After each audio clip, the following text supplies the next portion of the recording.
Bonjour, donc au cours de ce congrès de la SNFMI, il y a eu certaines présentations qui portaient sur le PTI, dont certaines sont aussi acceptées en communication à l'ASH. Donc je vais vous parler de trois d'entre elles. La première présentée par Antoine Gondet, interne en hématologie, donc sous l'égide du CERECAI. Il s'agissait d'une série en lien avec la Société française de greffe de moelle, reprenant les cas de thrombopénie immunologique en post-allogreffe. 35 patients ont été inclus. Je passe sur les critères d'inclusion et d'exclusion. Globalement, les principaux messages. Le PTI survient en médiane 10 mois après l'allogreffe. Il s'agit de formes relativement grave, puisque dans 25% des cas, il y a un syndrome hémorragique important avec un score hémorragique supérieur à 8. Dans 17% des cas, il y a eu un syndrome hémorragique mettant en jeu le pronostic vital. Et 3 patients, donc sur 35, sont décédés d'hémorragie. Donc on voit quand même un phénotype particulièrement sévère des PTI survenant à distance d'une allogreffe.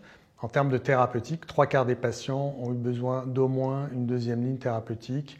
Il s'agissait le plus souvent d'agonistes du récepteur à la thrombopétine ou de rituximab. Cette série va être encore implémentée pour arriver à peu près à une quarantaine de patients et afin de déceler des caractéristiques prédictives de survenue de thrombopénie immunologique. Ces patients seront comparés à parier à des témoins allogreffés n'ayant pas développé de thrombopénie immunologique. La deuxième communication orale d'importance portait sur les thrombopénies immunologiques, donc le PTI de novo en cours de grossesse. Ça a été présenté par Stéphanie Guillet, donc du CHU Henri Mondor. Et c'est une sous-étude du PHRC, l'étude prospective sur PTI et grossesse qui a été publiée récemment dans Blood. Donc là, elle s'est concentrée spécifiquement sur la quarantaine de patientes chez lesquelles le PTI avait été découvert et révélé au cours de la grossesse. Et là encore, les principaux messages, en ce qui concerne le terme de la grossesse, c'est à peu près une représentation homogène, un tiers au premier trimestre, un tiers de début au deuxième trimestre et un tiers au troisième trimestre. Que quand on compare à des patientes qui avaient un PTI avant la grossesse et qu'on a suivi, globalement, les PTI de novo ne sont pas plus sévères, autant qu'on puisse en juger par les événements hémorragiques, mais sont un peu plus souvent traités, probablement parce que plus suivis, avec plus grande fluctuation de plaquettes, et un peu suite à la découverte, on est peut-être plus à même de traiter initialement et de faire un test aux corticoïdes. L'autre message important est que 80% de ces PTI évoluent sur un mode chronique, donc perdurent bien longtemps après la fin de la grossesse.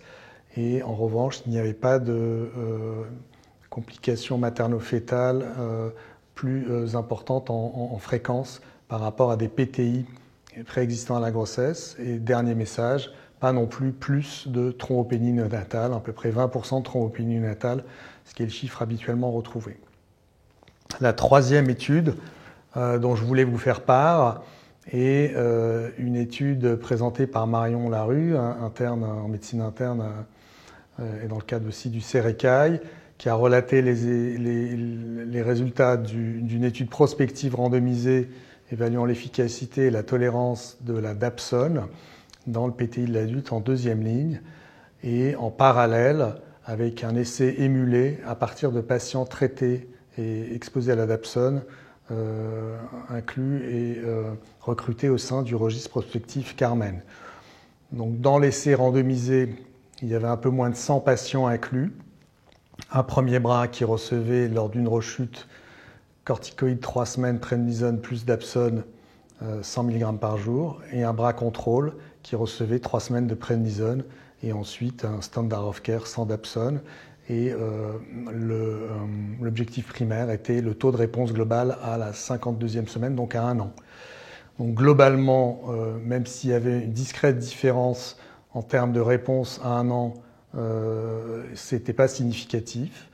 Et ça, c'est le premier message. Donc, on n'a pas pu montrer l'intérêt de la dapsone à visée d'épargne cortisonique en deuxième ligne, et ce notamment du fait de nombreuses interruptions prématurées, soit par inefficacité, soit par intolérance, avec comme principaux effets secondaires les effets classiquement connus et la toxicité de la dapsone, à savoir anémie hémolytique avec perte de plus d'1,5 point d'hémoglobine, réaction cutanée même s'il n'y a pas eu de forme de toxidermie grave, ou encore méthémoglobinémie. Pour s'assurer que ce n'était pas un biais d'arrêt, on va dire, représenté dans l'essai randomisé par excès de précaution, on a regardé ce qu'il en était chez un peu plus d'une quarantaine de patients inclus dans le registre prospectif Carmen, qui avaient exactement les mêmes caractéristiques que les patients dans l'essai randomisé, et qui avaient été exposés donc à la dapsone pour le PTI en vie réelle. Et là encore, au bout d'un an, on ne retrouve que 18% des patients, c'est un peu plus que dans l'essai où on était à 13, 18% des patients du registre Carmen qui sont toujours sous dapsone et répondeurs à un an. Donc un taux notoirement plus bas des données sur lesquelles on vivait sur des données rétrospectives et empiriques. Voilà. Donc on est déçu, mais je pense que la dapsone n'aura malheureusement plus trop sa place désormais dans la stratégie thérapeutique du PTI. Et l'intérêt principal étant que ce traitement est très peu coûteux. Voilà pour ce qui est des actualités sur le PTI de l'adulte à la SNFMI.